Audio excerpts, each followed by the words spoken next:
तो पहला पॉइंट क्या रहा हमारे पास, क्या कहता है ना कि पहली परत गर्म समुद्री पानी की सबसे ऊपरी परत का प्रतिनिधित्व करती है। अब देखो हमारे पास क्या रहा, क्या समुद्र की सबसे ऊपरी लेयर है ना प्लस, यदि आप एनसीईआरटी बुक में देखोगे तो तुम्हारे पास, यदि हम इसको समझें तो ये कहना चाहता हूं हमारे पास कि हमारे पास ये जो ओशन है, ओशन की जो पहली लेयर होगी जिसे हम बोलते हैं थर्मोक्लाइन लाइन से नीचे, थर्मोक्लाइन हमने ही पढ़ा था पहले पॉइंट में,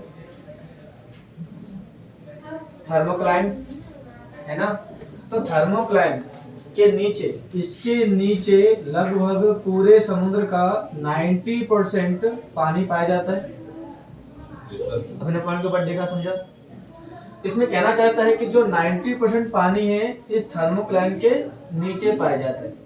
अब अपने टॉपिक पर आओ, तो कहता है क्या, कहता है हमारे पास कि पहली परत गर्म समुद्री पानी का सबसे ऊपरी परत का प्रतिनिधित्व करता है, रिप्रेजेंट करता है। तो ये जो लेयर होती है, इस लेयर का जो टेम्परेचर होता है, इस लेयर में टेम्परेचर काफी ज्यादा होता है। क्या होता है? काफी ज्यादा।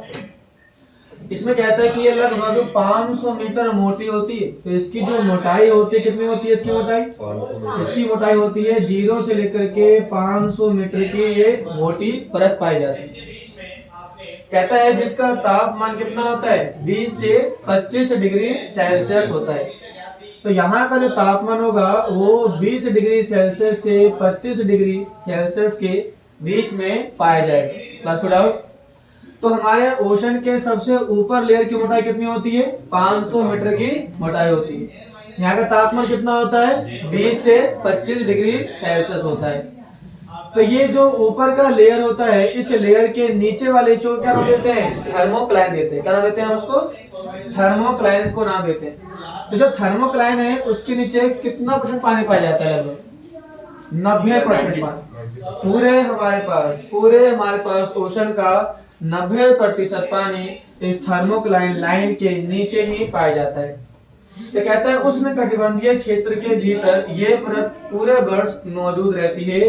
तो जहां पर 20 से 25 डिग्री सेल्सियस तापमान, 20 से 25 डिग्री सेल्सियस तापमान पूरे साल पाया जाएगा, वो जो इलाका होगा या वो जो एरिया होगा, वो एरिया कौन सा होगा?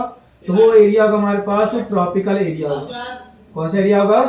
ट्रॉपिकल। मतलब ये हुआ कि हमारे इस ग्लोब के बीचों बीच वाले हिस्से में पाया जाएगा। क्लास को डाउट? तो इस वाले हिस्से में हम बोलते हैं इक्वेटोरियल, और यहाँ के अंदर पाए जाने वाले क्लाइमेट में जो पानी होगा उसका तापमान कितना होगा? 20 डिग्री से लेकर के 25 डिग्री सेल्सियस के बीच में पाया जाएगा। लेकिन क्या ध्यान में कहता है क्या? लेकिन मध्य अक्षांशों में ये केवल गर्मी के दौरान विकसित होता है। मध्य अक्षांश मतलब ये हुआ कि इस वाले हिस्से में या इस वाले हिस्से में यहाँ पर 20 से 25 डिग्री सेल्सियस तापमान तभी होगा जब यहाँ पर मौसम क्या हो? गर्मी का मौसम। गर्मी के मौसम में ही इस वाले हिस्से में तापमान 20 से 25 होगा, नहीं तो ये तापमान उससे क्या हो जाएगा? कम हो जाएगा। लेकिन जो इक्वेटर का पार्ट है, इसे हम कहते हैं क्या? भूमध्य रेखा। तो भूमध्य रेखा पर जो लाइन आती है वहां पे जो तापमान होता है वो पूरे साल तापमान कैसा रहेगा हमारे पास? पूरे साल तापमान हमारे पास 20 से 25 डिग्री सेल्सियस कंटिन्यूअस रहेगा। क्लास में डाउट किसी को? पहले पढ़ा आप लोगों को पॉइंट, तो इसमें शामिल किया गया, उसे पॉज करो। देखो सेकंड पॉइंट कहता है हमारे पास क्या कहता है? जो दूसरी परत होती है ये ऊपर से नीचे पाई जाती है। दूसरी परत की जो शुरुआत होती है इसी थर्मोक्लाइन लाइन के नीचे होती है, और इसकी जो गहराई होती है वो 500 से 1000 मीटर की गहराई में पाई जाती है।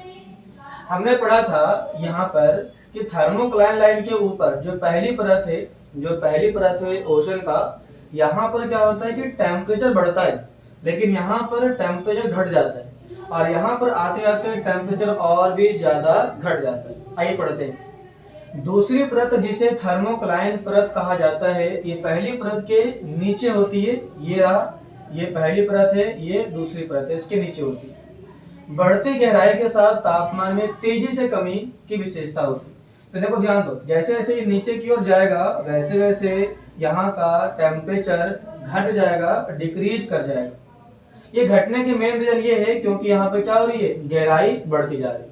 ये दूसरी विशेषता कहता है। इसमें थर्ड पॉइंट का तो कह रहा है, क्या कहता है, third layer is the very cold and extend up to deep oceanic floor. जो थर्ड लेयर है ये डीप ओशनिक, समुद्र के सबसे गहराई वाले हिस्से तक फैला होता है। कहाँ तक फैला होता है? समुद्र के सबसे गहराई वाले हिस्से तक फैला होता है।